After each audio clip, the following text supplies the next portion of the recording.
The age of VR is upon us, and the big question is just what does virtual reality bring to the table right now? Considering the Rift and the Vive were launched barely a month ago, you could take a wild guess and be exactly right when you say that they don't bring that much in terms of new experiences. They mostly bring old experiences in a new medium, that of the virtual reality. And this is in no way a bad thing. As someone who's a lifelong fan of space games and flight games, having the ability to play these games in VR is, quite simply put, a dream come true. To actually be in that cockpit, to actually see my hands moving on the joystick, on the controls, or to just be able to look around and see everything. That's an experience which I will never live in real life, because there are no starfighters. And sure, maybe the graphics for current games aren't, well, ultra super realistic, but you still get that sense of immersion that is lacking when you just look at a screen. A simple 2D screen. Which is why flight games, space games, even racing games are the easiest ones to convert to VR, because all you have to do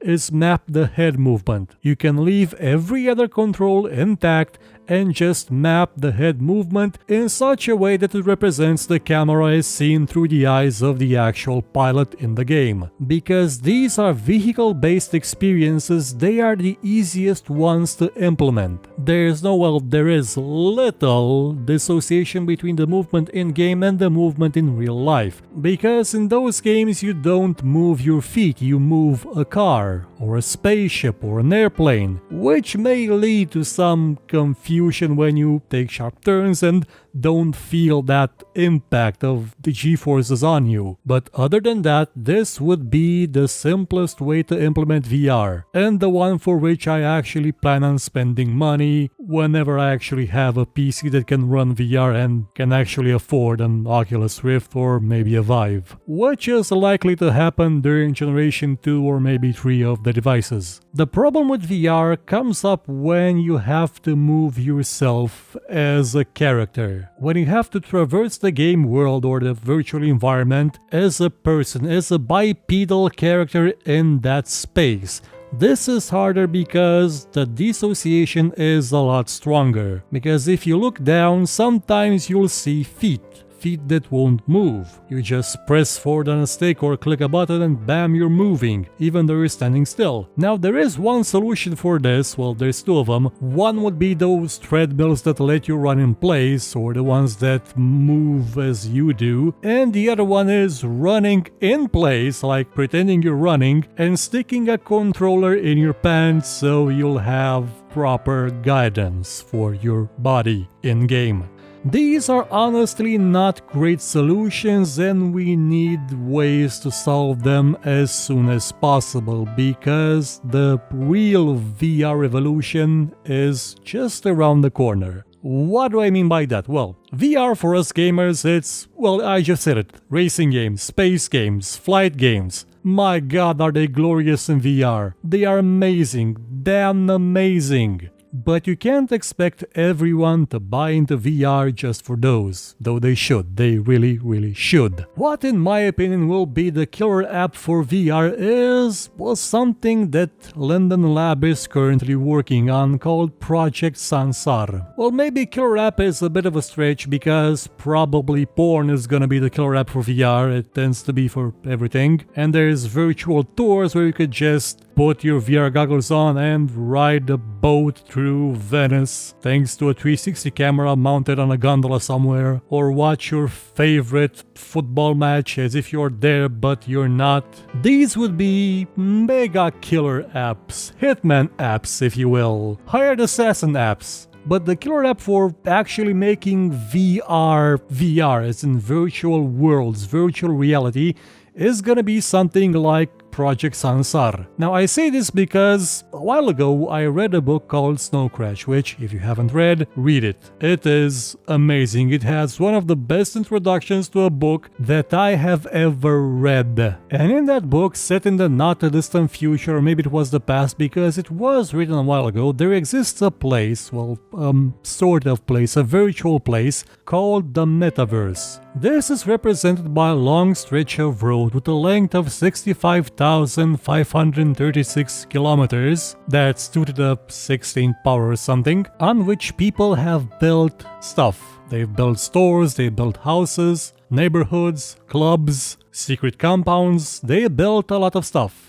And that became a virtual world where people go to meet, to have fun, to do basically what they would do in real life if they could do those things in real life. As in, hang out with people. It's the future. It's not completely dystopian, but it's getting there. The metaverse is safe. The metaverse is where you can just hobnob with famous people, unless you get thrown out by the demons. The metaverse is a place like Second Life. I get the feeling that Snow Crash, Neil Stephenson, who wrote Snow Crash, sort of predicted Second Life. Either that or he was inspired by that Habitat game from a long time ago when people still thought that MMOs could actually mean something more. Well, at least at that time I thought that he predicted Second Life, but no, he actually predicted Project Sansar, which is Second Life translated into VR. Looking at the description for this project, it is more or less exactly what the Metaverse was. A place where people can meet, a place where people can do business, earn money, visit places and hang out. Again, just like what Second Life was, only in VR. Now, will this thing catch on? That's the big question. In Snow Crash, it did catch on. It was the biggest thing. People were having concerts in VR. It was an amazing thing. There were businesses built on it. There were fortunes made upon it, which is something you could also say about Second Life. Now with VR, that concept could reach more people because it would be more interesting to actually be able to walk in those virtual worlds by yourself, to actually see them around you. That would create a sense of immersion that would be amazing. Maybe amazing enough to push this idea into the mainstream, so it becomes as successful as the Metaverse was. Which probably won't happen as long as we have the problem of not being able to properly move our characters or avatars without feeling a bit uneasy because I'm seeing myself moving, but I'm not actually feeling myself moving. In Snow Crash, that problem didn't exist, and I'm not entirely sure why. Maybe Neil Stephenson didn't give it much thought, but then again, the VR in Snow Crash wasn't really implemented with head-mounted devices.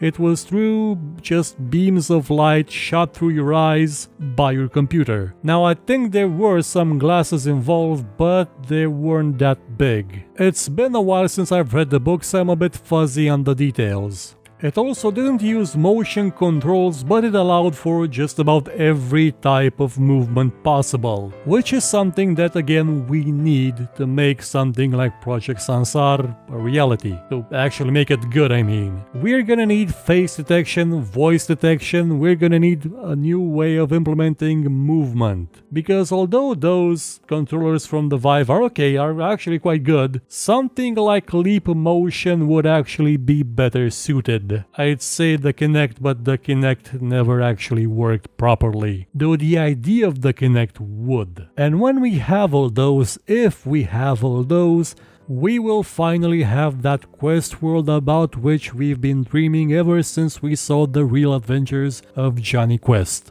Just imagine it. A world where you could allow someone that's been paralyzed to move, to run, to escape the prison of their own body. If that's not something that science should be working towards, I don't know what would be. Well, curing them, but that's not always a possibility. There's true transformative power in VR, just as much as there was in movies and there is in games.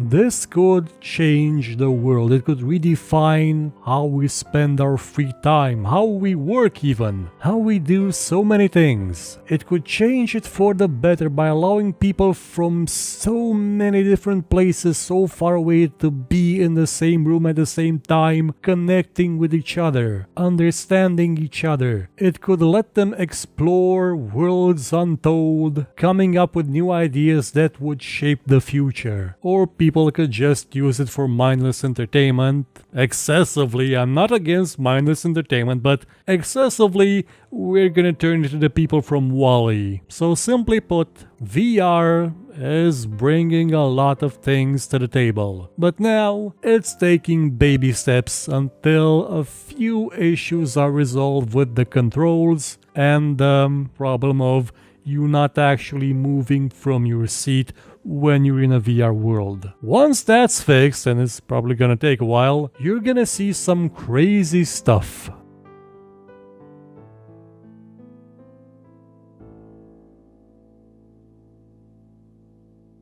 If you enjoyed this show, hit the like button, subscribe, and share it with your friends. Or, if you thought it was horrible, then share it with your enemies and make them suffer. We shall be your weapon of vengeance. But if you liked what you saw, you could, I don't know, maybe donate, because basically YouTube is horrible at revenue, by using the link in the description, or just buy my book. It's a fantasy book about, well, a lot of stuff. I guarantee it won't suck, and if it does suck, you can find me here and complain about it.